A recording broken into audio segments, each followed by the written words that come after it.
Hello guys, 7 deadly since के 18 में अगर आपने इसके पहले एपिसोड नहीं देखे हैं ना तो मेरी प्लेलिस्ट में जाकर देख लो। एपिसोड की स्टार्टिंग में हाउसर कहता है कि इसने एक इंसान को बचाने के लिए अपनी जान जोखिम में डाल दी।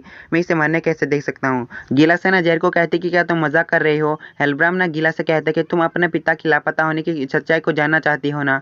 और गीला कहती कि हाँ मैं जानना चाहती हूँ, लेकिन मैंने इससे अंदाजा लगा लिया है। अगर इसने ना मेरे छोटे भाई को नहीं बचाया होता तो वो तुम्हारी वजह से मर चुका होता। हेलब्राम कहता है कि जैसा बाप वैसी बेटी। ड्रेफिस कहता है कि तुम लोगों के पास वक्त है, लेकिन वो फाइट के लिए तैयार हो जाते हैं और ड्रेफिस की टीम भी फाइट के लिए तैयार हो जाती है। हाउसर ना गिला से कहते हैं कि हम एक ग्रेट होली नाइट से फाइट कर रहे हैं, जीतने की कोई उम्मीद नहीं है। वो एक बड़ा सा टोर्नेडो बनाता है और गिला से कहता है कि अपनी जितनी भी पावर है इस टोर्नेडो में डाल दो। गिला ना अपनी पावर को इस टोर्नेडो में डाल देती है, जिससे ना उनकी पावर कंबाइन हो जाती है और बहुत ज्यादा खतरनाक टोर्नेडो बन जाता है। किंगडम के लोग ना वहाँ से भागने लगते हैं और सीन चेंज होता है। हॉक एलिजाबेथ से कहता है कि हम अंडरग्राउंड की जेल में से बाहर कैसे निकले। एलिजाबेथ कहती है कि क्या ये जेल है और वो अपने पापा और अपनी बड़ी बहन को वहाँ पर ढूंढने लगती है। वहाँ पर ना एलिजाबेथ की दूसरी बहन मार्गरेट बंद होती है और वो कहती है कि क्या तुम एलिजाबेथ हो। सीन चेंज होता है जहाँ पर ना हाउसर और गिला फाइट कर रहे होते हैं और गिला के पीछे से ना गिल थंडर अटैक करने लगता है, लेकिन हाउसर उसे रोकता है। तभी ना उस टोर्नेडो की पावर खत्म हो जाती है और वहाँ पर ना हेलब्राम और ड्रेफिस होते हैं, उन्हें एक भी खरोच नहीं आई होती है। ड्रेफिस ना गिला पर अटैक करता है, लेकिन तभी ना वहाँ पर गौथर आके बचा लेता है और सीन चेंज होता है।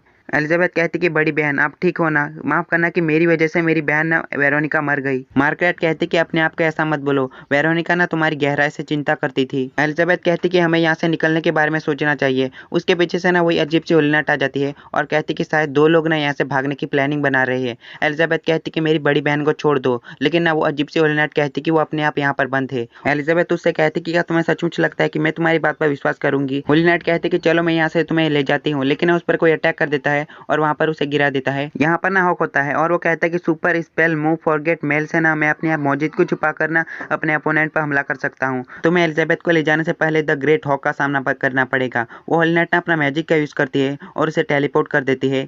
वो अजीब से होली नाइट ना मार्गरेट को छोड़ देती है और कहती है कि तुम कहीं पे भी जा सकती हो, और एलिजाबेथ को ना पकड़ लेती है और कहती है कि तुम्हारी छोटी बहन सिर्फ बेहोश हुई है।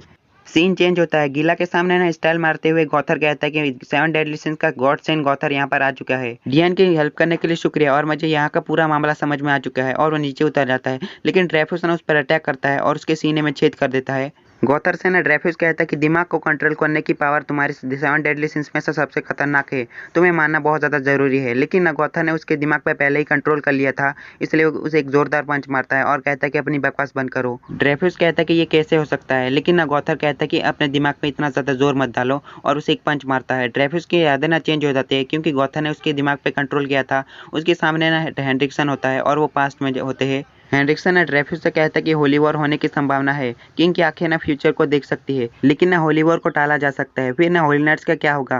ड्रेफिस कहता है कि ना होली नाइट्स की हमेशा जरूरत होती है क्योंकि ना किंगडम पे हमेशा खतरा बना रहता है मॉन्स्टर का। ड्रेफिस ना जब घर जाता है तब उसका छोटा बेटा ग्रिमन ना उसके पास आ जाता है और कहता है कि मैंने गिल थंडर के साथ 10 मैचेस लड़े और इसमें से 3 मैचेस मैं जीत गया। मैं बड़ा होकर एक होली नाइट बनना चाहता हूँ। ड्रेफिस कहता है कि क्या तुम अपने पापा की तरह बनना चाहते हो, लेकिन ग्रिमर कहता है कि मैं गिल थंडर के पापा की तरह बनना चाहता हूँ। लोग कहते हैं कि गिल थंडर का पापा ना आपसे ज्यादा ताकतवर है। ड्रेफिस की वाइफ कहती कि मैं ज्यादा ताकतवर हूँ और ड्रेफिस कहता कि आना तुम्हें क्या हो गया है। वेल उसकी वाइफ का नाम ना आना होता है, बिल्कुल सिमोनाते की तरह। उसके बाद ना हेनरिक्सन, ड्रेफिस और मेल्डस ने एक साथ बैठे होते हैं और हेनरिक्सन कहता है कि 7 डेडली सिंस ही किंगडम में ऐसे है जो ज़राथरस को बराबरी की टक्कर दे सकते हैं, और तो और ड्रेफिस ने भी अपने भाई को कभी नहीं हराया। लेकिन मेल्डस कहता है कि शायद ज़राथरस से ना ताकत के मामले में ड्रेफिस अच्छा है। ड्रेफिस उठकर कहते कि क्या सच में, लेकिन मेल्डस कहते कि मैं मजाक कर रहा था। ड्रेफिस अगर तुम्हें कमी है ना वो अनुभव और अभिलाषा की कमी है। ड्रेफिस कहता है कि तुमने सही कहा, मैं भी अपने भाई को पार करके एक ग्रेट होली नाइट बनूंगा। लेकिन मेल्डस कहता है कि तुम्हें मौका नहीं मिलेगा। उसके पीछे से ना उसका भाई ज़राथरस आ जाता है। जैसे ही ड्रेफिस पीछे मरता है ना, ज़राथरस ना बुरी तरह से मरा हुआ था। ज़राथरस को देखकर ना ड्रेफिस चिल्लाने लगता है और कहता है कि ये मैं करना नहीं चाहता था, मैं तुम्हें मारना नहीं चाहता था, मैं कसम खाता हूँ मैं ऐसा नहीं करना चाहता था। ड्रेफिस के सामने ना गॉथर आ जाता है और उसकी एबिलिटी थी नाइटमेयर टेलर, और गॉथर कहता है कि ड्रेफिस यहाँ से मैं जा रहा हूँ, तुम अपने सपने से उठने नहीं वाले।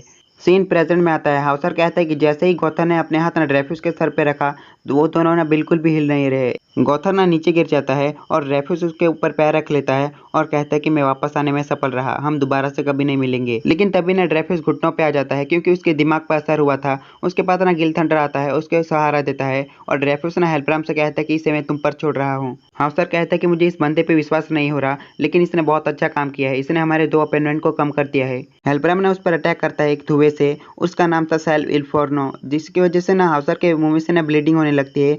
हाउसर कहता है कि तुम ऐसे कैसे कर सकते हो, यहाँ पर किंगडम के लोग हो सकते हैं। लेकिन ना डियन उठती है और हेल्ब्राम पर ना अटैक करती है और जेल को ना हाउसर को देते हुए कहती है कि इसे लेकर यहाँ से भाग जाओ।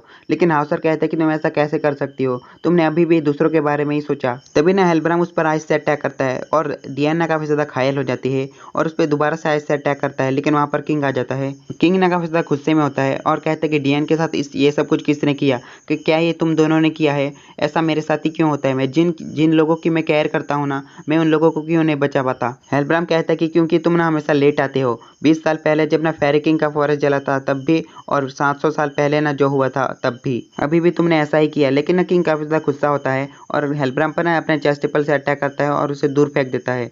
हेल्ब्राम ना अपने ऊपर प्रोटेक्शन लगा लेता है, लेकिन प्रोटेक्शन को भी उसका चेस्टिपल तोड़ देता है। किंग ना उसके पास आ जाता है और कहता है कि मरने के लिए तैयार हो जाओ, तुम अपने रियल फॉर्म में आ जाओ, तुम अपने रियल फॉर्म में अपनी पूरी पावर का यूज कर पाओगे। हेल्ब्राम ना अपने रियल फॉर्म में आता है, वो भी एक किंग की तरह फेरी था और हाउसर कहता है कि एक फेरी ग्लेसमैन वो मास्टर हेल्ब्राम है। किंग कहता है कि मुझे नहीं लगा था कि फेस्टिवल में तुम ही थे और ये तुम्हारा बेकार हेलमेट। लेकिन हेल्ब्राम काफी ज्यादा जोर से चिल्लाता है और अपनी पावर से ना एक टेंटिकल लाता है और किंग पर अटैक करता है। और हेल्ब्राम कहता है कि सचमुच ये घटिया हेलमेट है, पर मैंने खुद को इसे फेंकने से मना नहीं कर पाई है। ये ऐसा कुछ है जिसे ना मैं याद दिलाने में यूज करता हूँ और सजा के तौर पर। किंग क्या तुम गुस्सा हो क्योंकि मैंने जायंट लेडी पर अटैक किया, लेकिन तुम्हें भी अपने को खोने का दर्द होना चाहिए। हेल्ब्राम ना डियन पर अटैक करता है, लेकिन किंग ना उसे बचा लेता है। किंग को ना हेल्ब्राम पकड़ लेता है और अपने बहुत सारे टेंटिकल निकाल लेता है जमीन में से, और वो ना किंग के साथ खेलने लगता है और काफी ज्यादा हंसने लगता है।